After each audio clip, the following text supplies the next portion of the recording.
So I think let's move on to a spotlight of an opportunity. Yeah, absolutely. We have two today, actually.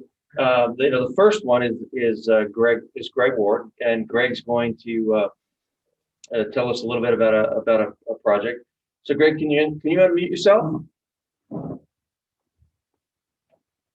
Greg, you with us? God, can you hear me there? Yes, we can. Excellent. Thank you. Good. So tell us a little bit about this opportunity.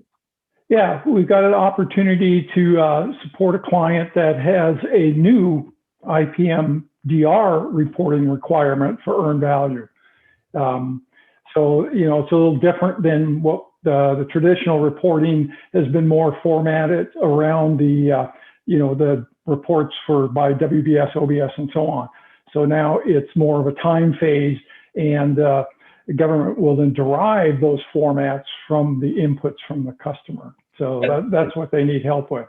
I think two things about that, Greg. So IPMR for everybody else is Integrated Program Management Report, which is the actually it's becoming an older format, believe it or not, already, because we have also the IPM DAR, which is but all of these are integrating cost, schedule, technical performance, and and it's an XML format that gets transferred to your client or your end customer. So when's this work going to start, Greg? You know, it should be starting any moment. We're looking forward to this. Hopefully, well, we're getting pretty close to the end of January here, but as soon as we can get this finalized, I spoke with them this morning. So, you know, as soon as we can get things rolling. So what's in terms of scope, is this just we're bringing in a subject matter expert to help them with this? We're bringing in a team to help them? Well, primarily they want to make sure that they've got the configuration of the tools set up, you know, Cobra and Empower, that will be delivering the report to the client. So the expertise in that area, because originally we've actually supported this client with setting up their system description and as well as their tool set.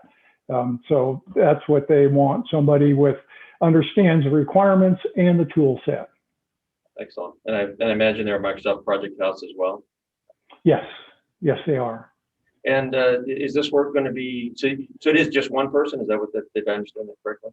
Yeah, right now, because we do have someone on site that's already supporting the scheduling efforts for this program. Okay. And is this work going to be remote? Is it going to be on site? It's on site where? They would prefer somebody on site in Orange County area, but obviously there's going to be a lot of work that would be taking place remotely as well. Excellent. And you said we got an immediate start on this activity, right? Yes. Yeah, I was on a call this morning with them. So we'll get things finalized here the next day or two. Excellent. If you would put that opportunity number in the chat, so for those of you who are interested in this particular opportunity, if you've got that EVMS background and particularly Cobra background, please follow it. You know, Greg needs to get this job staffed. So your timing wouldn't be any better if you're following it right now. Okay, right. We'll do. I'll get that up there. Excellent. Thank you, Greg. The other one we have, and he's already made a very spectacular appearance today, is and thank you for that, Peter. We appreciate you participating with Susan. That was great. But Peter Sherman is going to give us walk us through another opportunity. Peter, can you tell us a little bit about your opportunity?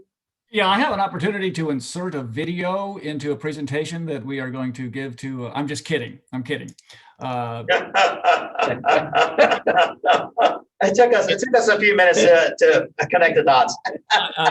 Understood. I have an opportunity for a client that we've done some work for up in the Dulles corridor area for a management volume lead. And in this case, it's kind of a hybrid in that the client needs us to be able to, this individual has to be able to do some writing as well. Mm-hmm. So, Pete, we have a team there already, and we're just augmenting. Is this just a single need? We have folks there now, but this is a different proposal effort. Oh, interesting. So we were supporting one proposal, but they need a volume management volume lead for another. That's correct. And in both of these cases, Jacques, they're classified efforts. The client is referring to this one as Falcon. That is likely not what the government is referring to it as, but internally the client is referring to it as Falcon. And what kind of security clearance do they require? Initially, I thought it was going to be top secret, but it's only secret at this point. Okay, well, that's great. And obviously, because of the nature of this, we'll be working in a skip, and they'll need to be on site. That is correct. And ideally, it would be local to the Dulles corridor. But if it's the right profile in front of them, this client does pay travel. Okay, excellent. Well, Peter, if you would please put that in the into the chat, the opportunity number into the chat, so folks can follow. I'll do it. I'll do it. And this one has been out there for a couple of weeks, so I will refresh the Todd, but it's been on Todd for a week or two. Right. And one last question, Peter: is this more cyber? Is it IT? Is it a satellite? What kind of background of the individual? Is it a video? Yeah, is it a video? There's the insertion of a video that's absolutely necessary, and despite what Susan thinks, it's the way to go. And I actually cannot tell you, Jacques, what the nature of the effort is. Okay, super. Yeah, I understand. And therefore a Falcon. All right. Yes. Well, just trying to get an idea of the kind of background. Understood. You built ships, or you're looking for somebody who's done cyber? It is management, which means that the technology approach isn't necessary for our person. It's the management piece. Gotcha. All right, super. Thank you, Peter. All right. Are we moving on to our next segment? We are. Okay, great. We don't have a project. We actually do have a project. Okay. Yeah, we've been very fortunate. In fact, you were talking with Adish earlier at the beginning of the session. Adish has worked a number of programs for us over the years. He's been with the firm for quite a while. He's working for two different clients now, one in a lead role and one in a support role. And we asked Adish to talk a little bit about some of the things he's done. So Adish, I'm going to turn this over to you. I think you've got some slides and you're going to share your screen. Sure. Okay. Let me share the slide. So I know I've got 5 or 10 minutes. So what I wanted to talk about was a couple of projects where we used baselining as the key to winning. And so I wanted to talk about what I call baselining. It's part of the SMA process and how we applied it on a suicide mission. That is the job that we got in after the RFP came out, and we had to get it done in time and then on a long project. So let me talk about what I mean by baselining. So it's part of the SMA process. It's that part that's circled in red. It's after the win strategy and before the proposal process, where you're basically taking the win strategy and kind of hashing it out into like some anchor graphics or trying to create some meaningful meat that then drives the proposal. Some people call baselining creating the executive summary, where some places where they write the executive summary first and then the proposal process. I call baselining, but it's the same thing. It's basically turning the win strategy into something meaty, and then you drive the proposal. To me, I've always thought of this as the key discriminator in what we do, because there's an element of linking management consulting and proposal management. And in my experience, at least you'll see in the two deals I'm talking about, this has worked in both suicide missions and long-term deals. And in my experience, I think it was the key differentiator in how we won. So let me talk about what baselines are. This is baselines. Basically, it's the link. And it's not just technical, because a lot of people think of baselines purely as technical. That's not what I'm referring to. I'm referring to a multi-element thing. It can be all these things. Program management, it depends on what the program is and what the time frame you have. So let me talk about a couple of projects where we used it and why it was important. So there's two projects I want to talk about. One from my previous stint in SMA and one from last year. So previously, I was on a job for a telecom company. It was a $300 million deal. They were taking on a pretty well-respected incumbent, and they didn't know whether to bid or not. So they originally brought SMA to help to advise them as to whether or not they could bid. And we did a 2-day assessment, and we said, yeah, you could win, but you got to do a lot. You got to hire a Tiger team to do all this stuff, and you've got to let us do baselining to help figure out what the value added is. And they didn't quite understand what that meant, but they agreed to it. And so we went in there, myself and a couple other people, and we sat down with their SMEs and looked at a variety of different things in kind of brainstorming sessions for about a week. And we came up with 2 discriminators, and then we actually turned them into anchor graphics and kind of created executive summary graphics. And we basically came up with the idea that there were 2 things that they had that they could win on. A configuration solution for technical and a deployment solution, and everything else was table stakes. The reason why that was important is they had hired us in after the RFP had dropped. This was about an 1,800-page proposal. There were about 6 weeks to do, and we were brought in on week 2, and they wanted us to go right into proposal mode. And we told them, no, we have to wait a week to do this baselining. And that freaked them out, that we were going to take a week when they were behind anyway to figure out what to tell them, what the story was, and then execute on that. But they listened to us, and we did it. And it turned out to be a superb experience, because that 1 week let us know what to focus on. And so in those 3 weeks, when we had to produce 1,800 pages, we actually focused primarily on these 2 topics, making sure it got through. And we were there for the entire capture. This was originally meant to be a 2-day engagement, and it ended up being about a 15-month engagement.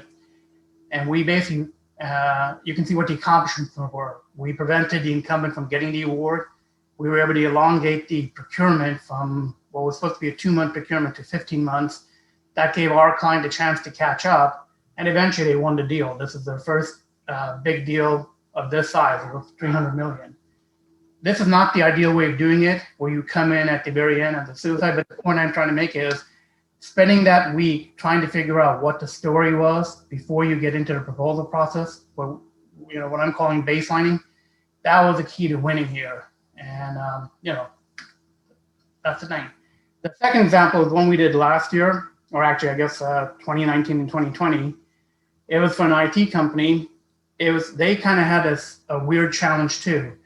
The customer was combining 3 legacy contracts, and our client had the smallest of the 3 contracts. They had about $7 million, and when it got consolidated, it was going to be $50 million a year. So they were very worried about their ability to get this contract. Everyone was telling them to sub. They didn't want to sub because they didn't want to lose control of their technology. So they hired us in, and what we told them was, well, for you to have any chance of winning, you're going to have to reinvent yourself, because you now need to show the customer how you're going to go from a $7 million a year to a $50 million a year contract, and why you should be a prime. So we were there for about, I think it was originally supposed to be 3 months. It ended up being 6 months, where we did baselining. And what this meant in this case was, this company had some unique ways of doing things, but they never documented it, and they never turned it into proposal types, system integration type collateral. So we went in with 3 people, and we spent originally 3 months, and then it became 6 months, documenting all this stuff in a baseline. And that was extremely important for us, because when the RFP finally came out, the customer gave us 3 weeks to turn in I think it was about a 800-page proposal. If we didn't have the baseline, we would have not been able to execute on that. I mean, we could have turned in a compliant proposal, but we wouldn't have had a proposal that said anything. The fact we spent this time baselining and developing a solution that could explain how a company that's used to doing $7 million could do a $50 million deal allowed us to focus the proposal effort. And we actually turned in a proposal that was about 30% less than what the customer asked for in terms of page count. And we ended up winning it. And when we got the debrief, what we were told is they understood from the very beginning what our message was, what our value added was, and why it made sense for this person to be a prime, even though they were the smallest of the competitors.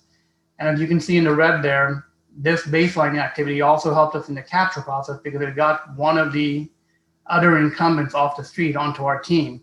So we basically only had to take out one person.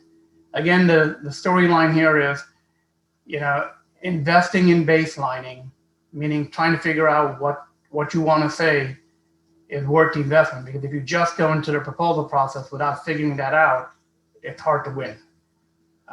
That's kind of what I wanted to talk about. I know I went through it real fast. Questions, concerns, comments? Do we have any questions? We have a minute for questions. Do we have any questions of Adish? I know that both of those gigs, projects, Adish, must have involved some very difficult, challenging conversations with the client, particularly taking a week out of a 4-week schedule. Yeah, they were. Their expectation was that we were going to get going on the proposal, and they did not understand the logic of spinning for a week, but they trusted us, and they frankly they trusted. I'm sure they're true believers now. Absolutely. Yeah. Yeah. But they actually, when We did repeat deals with both clients, by the way.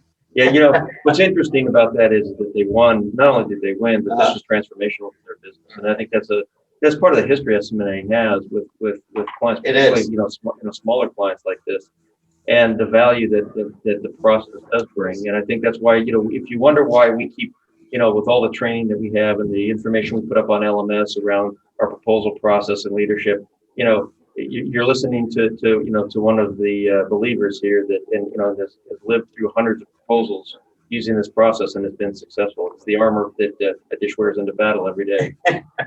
Well, thank you, Adish, for sharing. That's fantastic.